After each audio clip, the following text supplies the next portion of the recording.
নমস্কার দাদাভাই দিদিভাইরা, আশা করি আপনারাও ভালো আছেন। আমিও ভালো আছি। আমি বাঙালি রান্নাঘর থেকে বলছি। আজকে আমি সুমন্দের ট্যাংরা মাছ আমি কাঁচা পাতুরি করব। এই কাঁচা পাতুরি কী করে করব আপনারা দেখতে থাকুন। এর ভিতরে আমি দিয়ে দেবো কিছুটা পেঁয়াজ কুচি। এর ভিতরে আমি বড় দেড়খানা পেঁয়াজ দিয়েছি। এর ভিতরে আমি দুটো টমেটো দিয়েছি, বড় বড় দেখেই টমেটো দিয়েছি, কাঁচা টমেটো। এর ভিতরে কি কি মশলাটা দিয়ে দেখেন।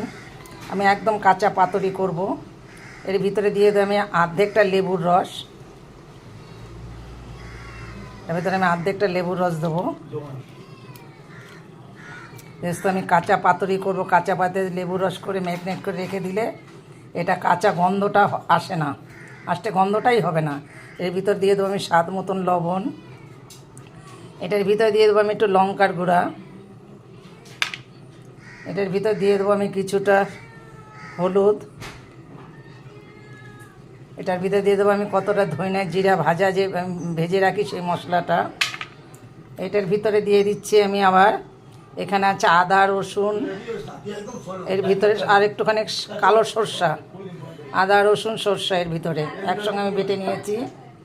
এটার ভিতরে দিয়ে দেবো আমি কিছুটা সরিষার তেল।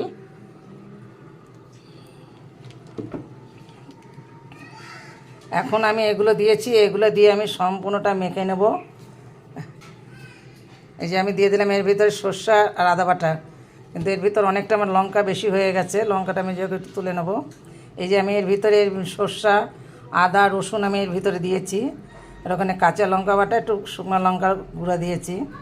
আমি কাঁচা মাছের পাতুরিটা কী করে করি আপনারা দেখতে থাকেন।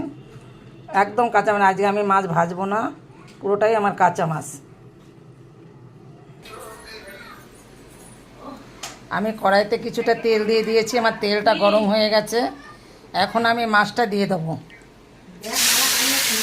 আমি একসঙ্গে সব মাছটাই দিয়ে দেবো।